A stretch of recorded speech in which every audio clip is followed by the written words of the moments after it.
George Russell was quickest at the end of day one, week 2 of the Bahrain test. I'm Tim Hauraney. This is Nailing the Apex. We're in Bahrain, here to cover testing on Nailing the Apex. Where do we want to start with for this one? Because there is quite a bit of stuff.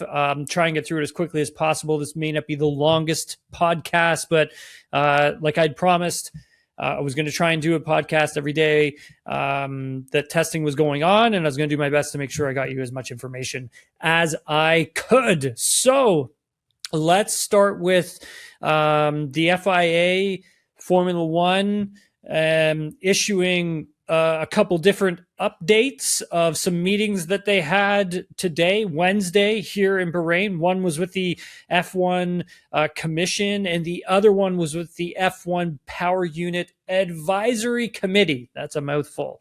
Both of those happening on Wednesday right here in Bahrain. And let's start with the F1 Commission.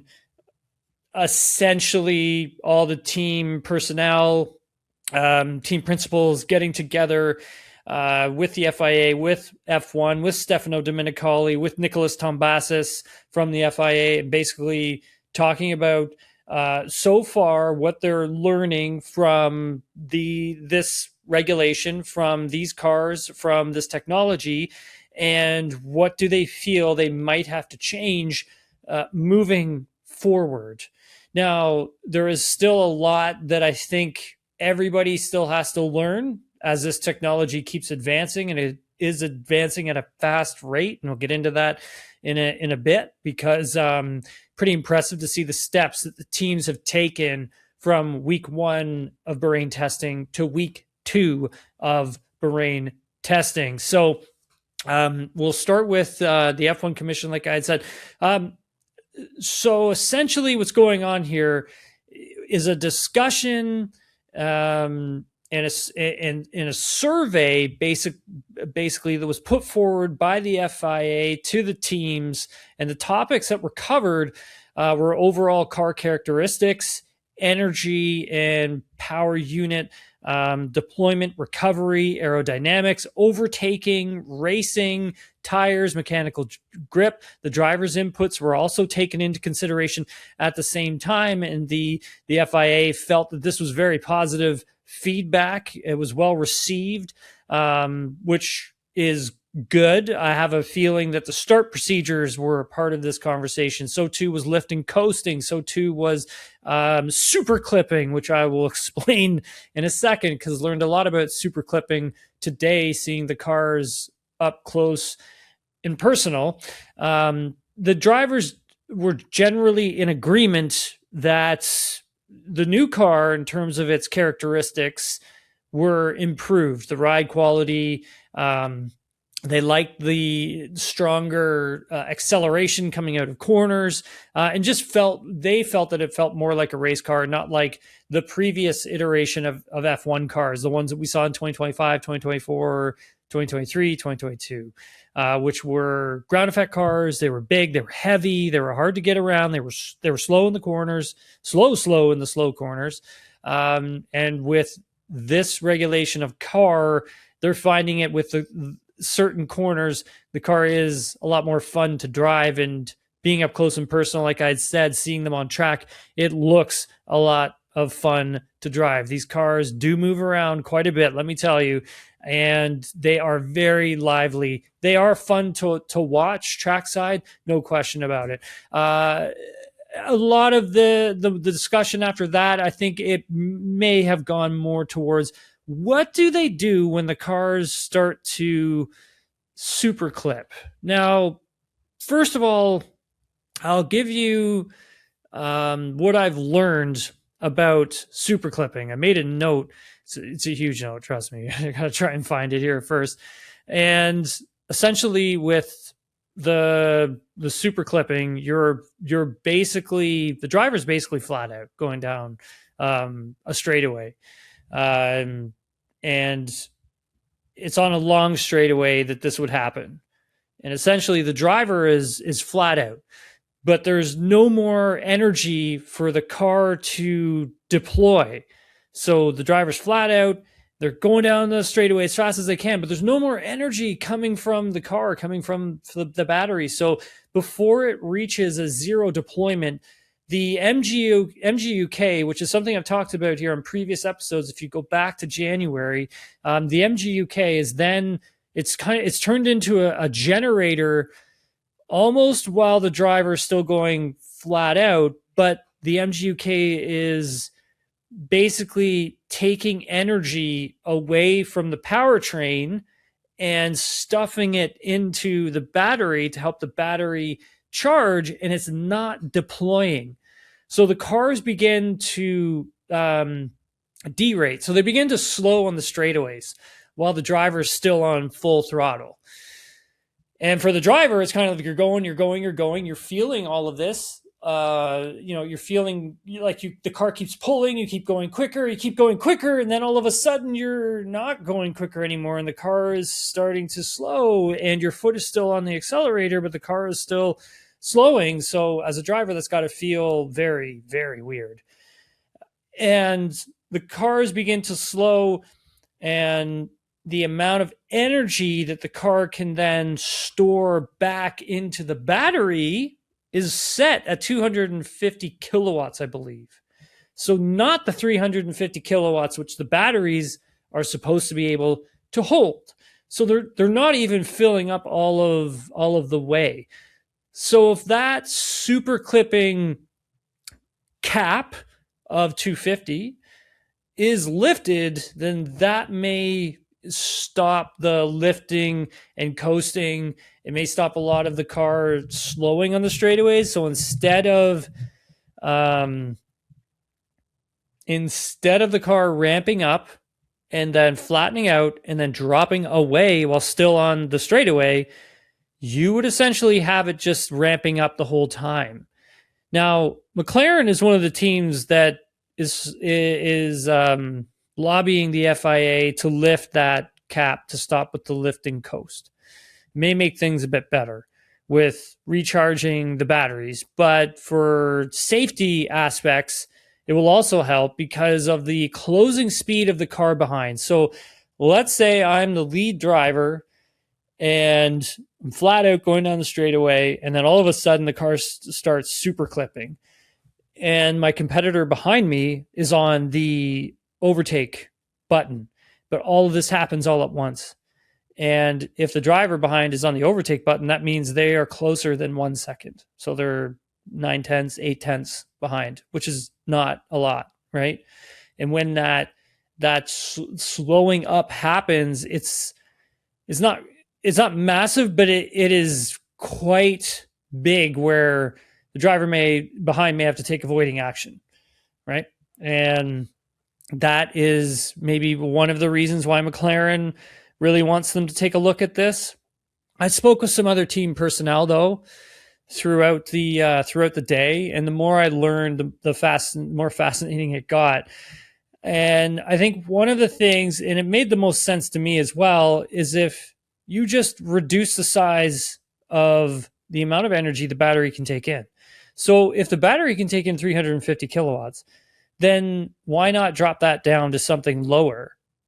And then you're not having to worry about super clipping, lifting, coasting, things of that nature, because as you're ramping up, the amount of deployment isn't as much. So you're not wasting as much energy, which means the car is still ramping up the entire time you're going down the straightaway. Then when you get to the braking zone, then you're recovering that energy. So I have a feeling that with this F1 commission meeting that took place today, I have a feeling they're going to give this, a couple races to see how it all kind of plays out, and to see what happens, see what the racing is like, and then they'll start making changes. And it sounds like everybody's on board with that, in agreement to that as well. Now, the F1 Commission meeting met, but then so too did the basically the power unit advisory committee. So, that includes a lot of the OEMs as well, because F1 teams believe that Mercedes allegedly have exploited a loophole in the engine regulations. And Formula One after this meeting, F1 may have just shut the door on this. So I'll give you a quick backstory on all of this. It is believed by the F1 teams that Mercedes have exploited that maximum compression ratio of 16:1 in their engine. And it's believed to offer up an advantage to Mercedes, obviously, as the rules say that the compression ratio is to be measured at ambient temperature. But with Mercedes' technology, it sounds like they've been able to push that compression ratio more when the engine heats up and the metals expand. Rival teams are in belief that they are exploiting this and they are going above the 16:1 ratio when the engine's on track and running at that higher temperature. So as we got done day one of Bahrain here, we were informed that there was a meeting by the F1 Power Unit Advisory Committee in regards to that compression ratio of the power units while at running temperatures. And I spoke with the FIA about this, and they are trying to find, well, they claim they have a way of being able to test how much the engine and everything inside is expanding while it's running at race temperatures. So what was put forward is a rule. And this rule is going to be, essentially, this rule is going to be changed on August 1st, 2026, where the FIA will then be measuring those compression ratios at ambient and temperatures above 130 degrees. This rule will be put in front of F1, FIA, power unit manufacturers for a vote. It's more than likely going to pass this vote, from what I've heard. Sounds like all the OEMs, all the engine manufacturers are on board with this, pushing this vote through. So if Mercedes is allegedly running a higher compression ratio in their power unit, that would give them from now until August 1st to squeak out a lead in the championship before they would have to change their power unit technology. And so far, that's what I was able to learn from all of that. Speaking of Mercedes, they obviously went quickest on day one here with George Russell, just going quickest.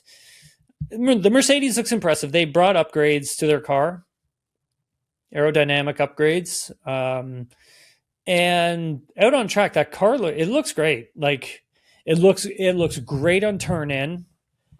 It looks great in the corners. I think Mercedes is the team to beat.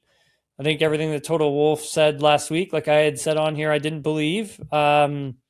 He was saying that Red Bull was a favorite and all this stuff. There's no way. Like Mercedes does look like the favorite, but it doesn't seem like Mercedes is like miles away from everybody else.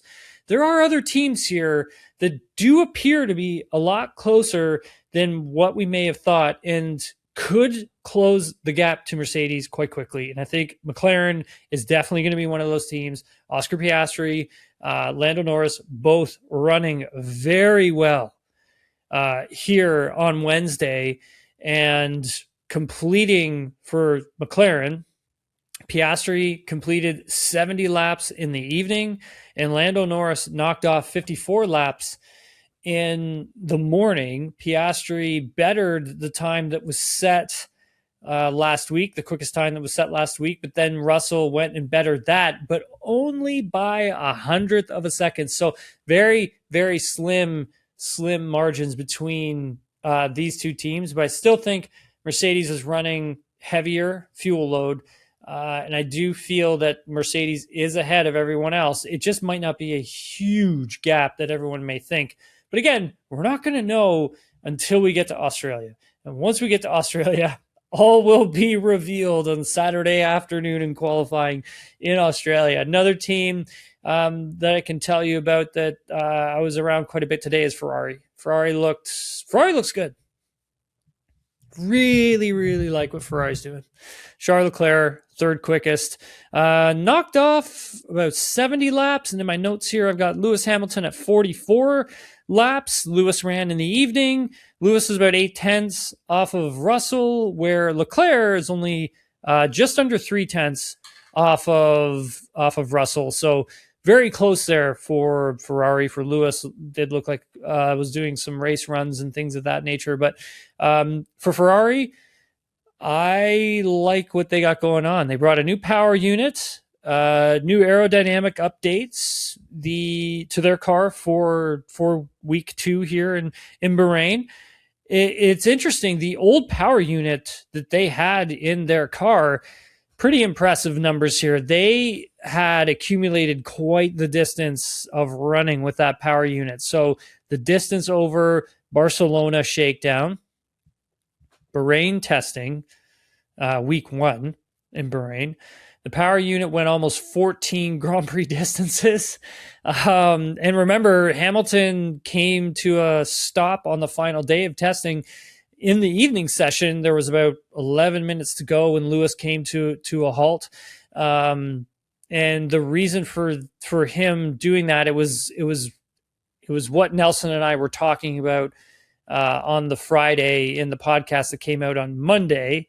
But essentially, the lack of fuel had left that the team had left in the car. That's what brought it to a halt. So the team basically running the car as much as they could, wanting to find out the exact amount of fuel that they have in their car so that they could be sure that the FIA would get a sample at the end of race distance. So there you go with those few teams. Wanted to quickly just circle back to that F1 commission meeting, because in there they did also talk about that start procedure, because there was a lot of talk about it being dangerous and crashes could happen on the start. And so essentially what the drivers were sort of asking for, and the teams as well, is sort of a 5-second buffer. So when the last car hits the grid, about a 5-second buffer so the drivers can spool the turbos up as much as they can possibly do that when the lights will then go out. And so you may notice on the first start in Australia, and all this is going to get refined, but in the first race in Australia, you may notice that the cars are going to sit there a little longer than normal. And they're definitely, you'll hear that spooling. You'll hear them revving the engines because the cars do sound way louder. You can pick the cars out, the different cars, that you can tell who the Audi is. You can tell who's driving, like what the Ferrari sounds like. They all have their distinct sounds, which I find really cool. Because I remember, back in the day when I was racing, go to the racetrack, I could tell when the Corvette was coming by.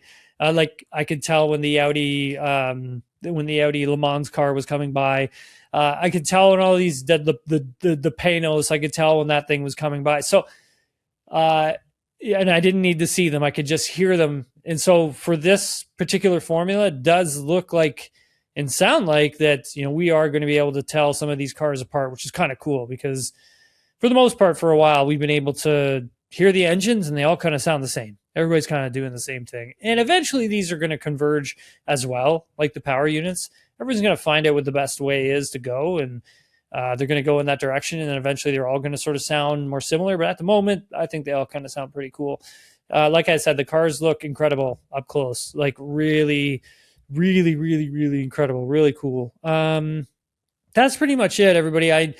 I wanted to make sure I got on here to at least deliver some of that information to you. I know it's not a super long podcast, but I will be back Thursday to debrief again from my hotel room right here in Bahrain. But yeah, it was really cool day, very fascinating. Learned a lot. Also got my full-time F1 media credential. For those of you who don't know, this is something I've been working a long time to get, to be basically have a full-time permanent media paddock pass. It's something I've been gunning for a very long time to try and get it. And I finally was able to achieve that. So that's a box ticked. I posted this on my social medias, but yeah, it was a really cool day. A lot of the other journalists congratulated me. And this may mean nothing to any of you, but it is very hard to get one of these, and you really have to put in a lot of work. You have to cover the sport for a really long time before you can sort of get one. And you have to be trusted with getting one, right? They have to trust you to give you one. And so, yeah, it was a really cool moment to open up the envelope. I didn't keep the envelope. I should have, but I didn't. But it was really cool. Open up the envelope and see the paddock pass in there, and just like, oh my god! And then you just have so many cool memories of covering the sport since 2015 as a reporter, analyst, insider, and then before that, obviously driving as a driver. But it is something I wanted to work towards getting, so accomplished that goal. There was a lot of people I got to thank as well for helping me with this, because I didn't just do it on my own. A lot of people behind the scenes, a lot of folks at TSN, everyone at SDPN, family, some really great friends helping me as well. Same with journalists at the same time. But yeah, it was nice to get a congratulations from a lot of my work colleagues as well. So really cool, kind of feel like on their level now. So yeah, pretty neat stuff. Anyways, enough glowing and gushing about all that stuff. I will be back on Thursday with more Nailing the Apex, if I can get the show name right. More Nailing the Apex right here from Bahrain Testing.